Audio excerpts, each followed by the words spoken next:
Agency in Motion continuing education series. Once again, this series is specifically designed for agents, producers, and agency builders in the financial services industry. Today, what we're going to be talking about in the center of this particular installment is tips for a successful business in financial services industry. Once again, if you're in this industry, it can be a very lucrative industry if you know what you're doing. So today we're just going to line up some tips that have helped, us as well as our agents over the past, find the success that they're looking for. First of all, we have to prepare to win. Preparation is the key to victory. Yes, once you prepare, you have to have that plan of action and execute. And execution is so important. But on the front end, you have to have some type of design playbook. You have to prepare to win. And that really means understanding what you need to do. Remember, no matter what industry you're talking about, great companies always continue to grow. That means that you've got to center your concentration around, if you're building a business, hiring, investing, and advertising, being seen, being heard, putting the investment into your business, attracting people into your business that can help you take it to the next level. So when you're thinking about, being out there and hiring, investing, and advertising to grow your business, it's going to be a lot easier for you to get behind that when you understand the mission of your particular, yourself, your business, what you're trying to do within this industry, spread financial literacy, how money works, beating the banks and the systems at their own game. So in mission-driven companies, the mission directly impacts the quality of the product. So if you're going to hire, advertise, invest to grow your business, grow on purpose, understand why you're trying to grow. And when you get behind the mission, it becomes a lot easier to get motivated to take those next action steps that you need to, some of those being uncomfortable that we tend to, kind of ignore or drift away from.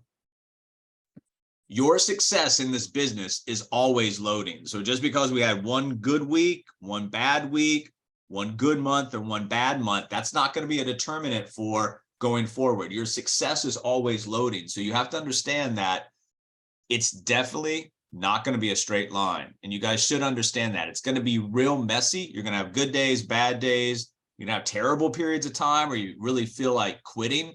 What you have to understand is that seeing it through to the other side. Remember, the emotional cycle of change in the 12-week year teaches us that we get down to that valley of despair when things aren't looking too good. What are we going to do? Are we going to quit, start something new, and start that cycle all over again? Are we going to push through to the other side to find that success that we're looking for?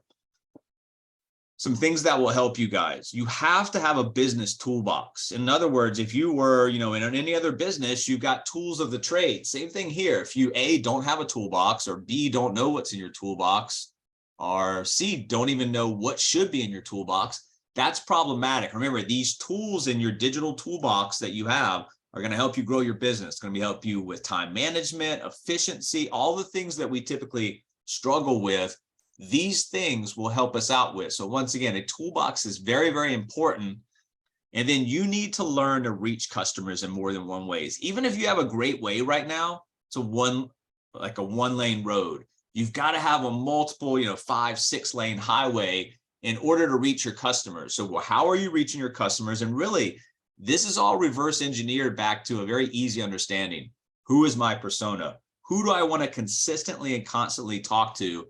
And then once I've got that persona, identify where those people are and get a message out that resonates with a percentage of that crowd, having them raise their hand. Hey, I want more information. I want to talk to you about this. But once again, you have to be diversified in how you reach people. It can't be one. It's got to be a multiple leg stool of marketing. And then you need to dig deep into your numbers. One of the best ways you're going to grow a successful business, and a good tip for today is, if you don't know your numbers, you don't know your business. And if you don't know your numbers, somebody else is digging into their numbers. Those are your competition.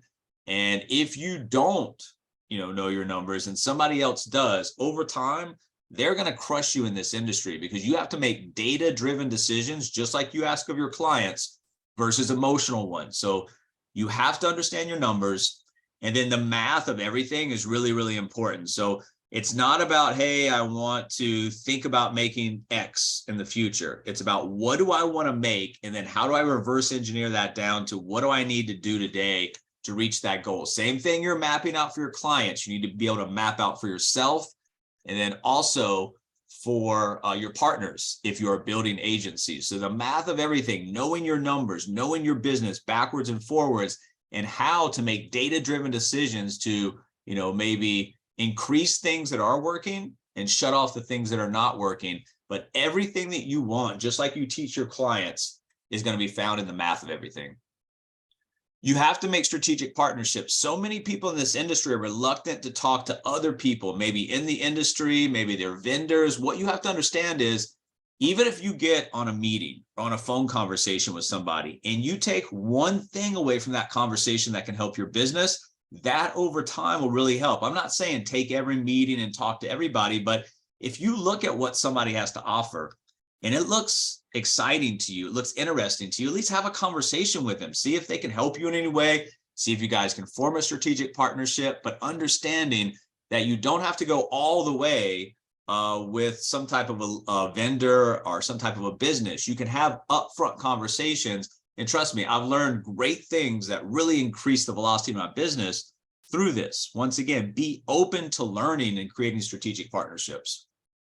And then build in your downtime. Remember, you are not clocking in and clocking out. This is your business. You're an entrepreneur. So even in the times where we don't have the active part of the business, the meat of the day, so to speak, you're always thinking about your business and you're always trying to find ways to make your business better. That's not something that, that you clock in and out of. Like I said, this is, 24/7, 365. You are an entrepreneur. You need to learn to live your business. And once you learn to live and love your business, it becomes a lot easier to start doing the necessary things like investing time, energy, resources into the business.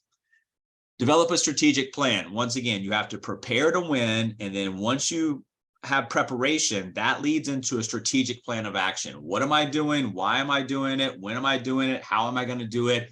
And then from that point forward, the last piece or the last ingredient of that recipe for success is the execution. Numbers don't lie. We're talking just a minute ago about knowing your numbers. You also need to check the scoreboard, because if your business isn't growing in certain areas, including revenue and income, you need to look at what's going on and how do I fix that? Because like we talked about earlier, this is a very lucrative industry if you know what you're doing. And if you're in a model where other people are finding success, then you need to look at yourself and then fix whatever deficiencies are in your business so you can get what you deserve. Because if you're investing time, once again, your most valuable asset that you can make as an investment, you've got to get a return off of it. And if you're not, you need to fix that, or eventually that lack of return on your time investment is going to cause you to drift and eventually quit. Focus on your client or customer experience. If you do this, if you really concentrate, just like the Amazon model in the beginning days, they were ultra focused on the client and customer experience. Same thing here. What does your client or what does your prospect see on the front side? What is the cycles of communication, just from A to Z, from the time somebody is introduced to your business to the time they become a client, and then the interaction afterwards, what's happening? And if you can really concentrate on making that greater and greater, what you're going to find is that your business, when you design your business around a great client experience, is going to be an affluent and abundant business. Invest in yourself. Some people get into this industry, maybe they don't have a lot of monetary resources to invest. That's not what this means. Yes, you need to invest money in your business if you're going to make it grow. But in the beginning, especially before you really know what you're doing, and then continually ongoing, the investment in yourself means time and energy. It means learning new things. And a lot of your earning power is going to go from learning new concepts and being able to implement those in your business. So you're a business, you're an entrepreneur, invest in yourself, get better. And then always think ahead. This is not about paying our mortgage or our car note in the next 2 weeks. This is about, hey, what do I want my business to look like a year, 3 years, 5 years down the road? Because especially if you're an agency builder, what you have to understand is part of you attracting the right type of talent is you being able to sell your vision. If you don't have a vision or you can't get people behind your vision, good luck on trying to build a business that's going to be around for a long period of time.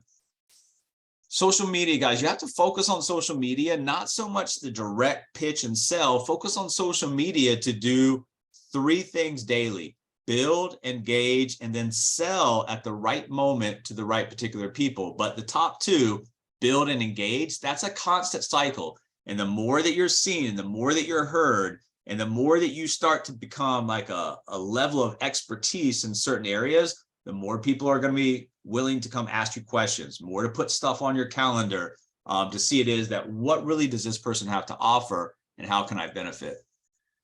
Network. We talked about strategic partnerships earlier, but, marketing is one thing. Direct marketing is one thing where you're actually putting ads out there for the purpose of recruiting, selling. But networking is also a great way to build your business, because when you're constantly, once again, if you feel like you are a business and you are an entrepreneur, that's your business. You're going to want to talk about it, not in a way that's off-putting or boring to people, but you need to learn how to build interest in what you do by showing interest in other people. And that means asking questions, showing interest in what other people do, let them talk. And then at the right point, interject, what you do, how you can possibly help them, how they might help you. Once again, networking is about trying to find some way that you can form a mutually beneficial relationship with the other side. And that just comes from, like I said, just opening your mouth, talking, but more importantly, asking questions and showing interest in other people. That means like asking, sharing, knowing. Part of networking is, not only being out there telling people stuff, but asking questions, sharing information. It's just being the person that, if you were at a cocktail party or a dinner party, that you would want to hang out and you would want to be around. You want to be that person. And in an online environment, that means constantly putting out material that entertains, educates, once again, attracting people. And then by having that online presence, you're building that rapport, trust, and credibility. And that allows people to start giving you information, talking about themselves. That uncovers problems that you can bring solutions and action steps for. But that all reverse engineers back to being able to ask people questions, show people interest in what people are doing, and networking. Research your competitors. Competitive analysis works 2 ways, in my opinion. Number 1, what's somebody doing that's working? If you see somebody in the industry or see somebody outside the industry that you can bring their type of approach into our industry, what's working? Notice that and learn from it. Also, notice what's not working. If you see something that's really off-putting, it's terrible, keep a little log of what's happening, things that you like, things that you don't like in marketing. Once again, marketing is a skill set. The more time, energy, resources you put behind it, the better that you're going to get. So you can learn from what's working and not working for other people. Gives you a competitive advantage and an edge as you start to look at what's going to work for you. Talking about your business, showing interest in other people is naturally going to build word of mouth. And if you do the right thing for clients and you're there and you're not just a salesperson, you're actually into building long-term relationships to help people, naturally that's going to occur. Build word of mouth for your business. Get people talking about your business. Ask people to talk about your business. Online, it's incredible statistics. Like, for example, on Twitter, if somebody asks something to be retweeted, most people will retweet it. So what you have to understand is ask people to talk about your business, not in a direct threatening way, but, if they found value out of what you do, if they know other people that could, benefit from the information, get people talking about you, your business, and the benefits of talking to somebody like you. And then identify new opportunities. Remember, just because you're in an industry selling the same types of products and services doesn't mean that you can't identify new opportunities in marketing, in communication, in follow-up, all of these things. Once again, going back to really digging into creating the greatest client or customer experience that you possibly can. That means identifying new opportunities, being like at least, on the curve, if not ahead of the curve, because things are changing quickly. And you have to understand what we did 10, 15, 20 years ago is not even really what we do now. So going forward, there's a lot of new technology, a lot of new innovation that can help your business. Don't shy away or don't look at technology as a detriment or a problem for your business. Look at it as an opportunity for your business. Build a list. This is continuously, not a bunch of sporadic lists that you can't find. One list that's got, partners, client perspectives, whatever it might be. You need to continuously build a list, because that list is going to be people you can communicate with. If you don't have a list, that's problematic. If you don't know where your list is, that's problematic. If you don't know why people are on a list, that's problematic. So not only building a list, but being, organized in building that and keeping track of exactly who's on that list and why. And this isn't something that you just start and then stop. It's a continuous, never-ending project. Diversify your offer lineup. Just like you're looking for new opportunities, you can't do the same thing over and over and over again. It's going to work for a little while if you find something that works, but eventually it's going to get stale. So you can't continue to do the same thing. That doesn't mean end something too soon. That just means that understanding that, we see a lot of information flowing every day, more information than we ever have in human history. So you have to understand how to stand out, how to diversify your lineup, and how to keep things fresh. Also, one of the things that we do is two things. For ourselves, we build our business and then we build our assets. So that means building passive income streams. You're teaching people this, you're also doing it for yourself. And really, that allows us to build wealth. Remember, your income per year doesn't build wealth. Income generating assets do. So you're building your business and building your assets. You're helping your partners do the same thing, and you're helping your clients build income generating assets as well. So we all have the same type of game plan. We're just approaching it a little bit differently. And remember, there are people who have money and the people who are rich. So passive income, financial freedom, that's where it's going to come from. And then get organized. One of the greatest things that you can do to really hurt your business is be unorganized. And if you're not the greatest person with the organization, all of this technology today will really help you. So understand, once again, your strengths and your deficiencies in your business. Go to your strengths and try to fix your deficiencies or find ways and aids that can help you become better organized. Because if you're not organized, things fall through the cracks. So when you're talking about business things, you're talking about revenue, income, and growth. You don't want to leave that stuff, to fall through the cracks. You want to make sure that you're capturing everything for your business as possible. This is really what getting organized look like. It means having a game plan. It means understanding your calendar, understanding time management, being great in the moment, getting things done on a daily basis. It means front loading your business. Remember, if you don't have people coming through your funnel or coming through the top of your funnel, then there's nobody to talk to and there's no outcomes being created at the bottom of your funnel. So no matter what you're doing and no matter what your approach is, you have to front load that approach. And remember, the front load of that approach is two things: awareness and education. If you're constantly in a state of creating awareness and education for those top of the funnel prospects, you're going to get the general interest to start filtering through into more concentrated interest, meetings, outcomes, etc. Your personal plan, and we've gone through this time and time again, is 12 to 15 appointments per week. Now, this isn't just random people on your calendar for unknown reasons. These are people with a reason to do something. And this goes all the way back to the persona. If you're dialed into the persona, you're talking to the same type of people who are able, willing, and wanting to do business with you. That 12 to 15 appointments per week will skyrocket your business. You've got to be defined in your approach. So remember, it's important to know, who am I looking for? Why am I looking for? What's my message? And once again, also in your business, you can't be a jack of all trades, master of nothing. You've got to be defined in your approach and make sure that you understand that nothing is going to come overnight. It's going to take time to learn the business. It's going to take time to learn, new marketing strategies. Once again, that's an investment in you and your business. If you're unwilling to make the investment, then you're not going to see the results. That also means that you're able to disqualify on the front side. You have to have a lead qualification process, because those 12 to 15 appointments per week, if you get there and they get there with a persona and you get there where you've disqualified the people that you're not able to help, that don't fit into what you do, then those 12 to 15 appointments per week are going to be quality appointments that give quality outcomes and create business income and revenue for you. It's all about quality versus quantity. You can work real hard in this industry, in this business, and be completely broke. What you have to learn is to work smart. And that goes back to everything we've been trying to teach today, which is understand what you're doing, why you're doing it, how you're doing it, and then being able to go in the open marketplace with an effective message.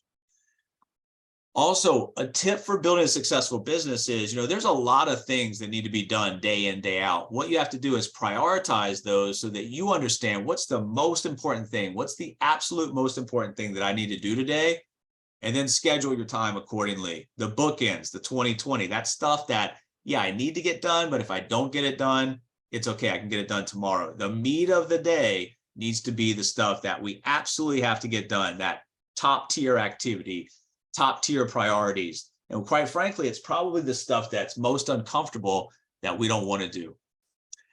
And then also you need to set ground rules. As you're speaking to people, you need to set the purpose of the conversation, allocate a time frame, agree on the outcomes, summarize the next actions. This will allow you to be effective in time management. It will also allow you to have another layer of the disqualification process, because if you do these things, set the ground rules, the person that you're speaking with is either going to fall in line and do it, or they're going to give you a reason why they can't. The reason why they can't is a disqualifier. Just saved yourself a lot of time. And then define the outcomes. Define the outcomes of everything you do. In your marketing, what are you trying to accomplish? In your education, what are you trying to accomplish? In your meetings, what are you trying to accomplish? In your follow-up, text, emails, calls, what are you trying to accomplish?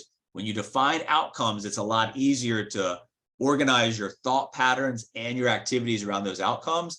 It's also a lot easier to figure out, if things are working or not, because if you don't have defined outcomes, it's really just kind of like random conversations or random activity, getting random results. And then follow-up. Remember, fortune is in the follow-up, guys. If you are good at lead generation, but terrible at follow-up, your business is going to suffer. If you're not so great at lead generation, but you're really good at follow-up, lead generation can come. So understand that a $50,000 a year earner versus a $500,000 a year earner, there's only a few differences there. And once you understand that, and one of those is follow-up, it's a lot easier to make those income jumps.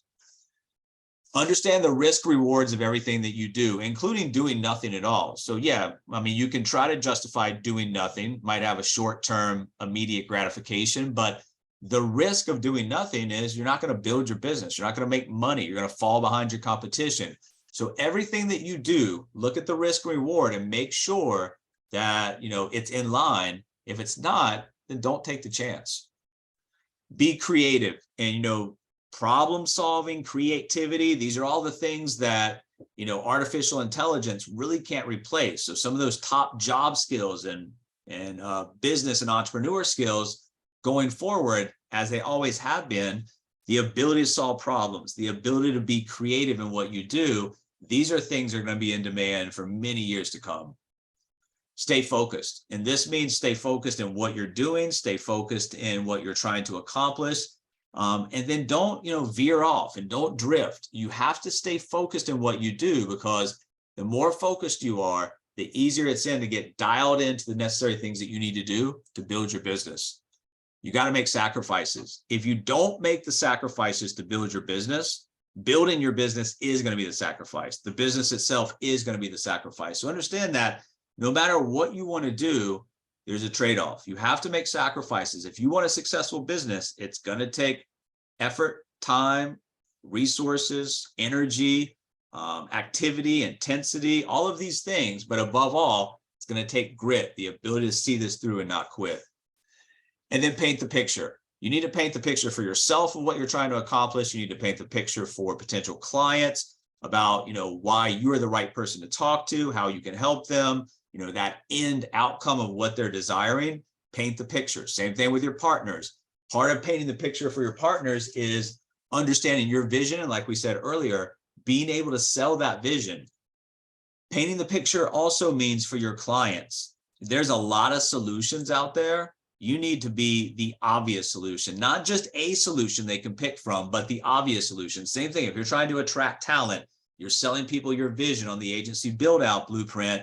You want to be the obvious solution. Why are you the right person to work with? Why is the model the right model to come into? Once again, not just a solution, be the obvious solution.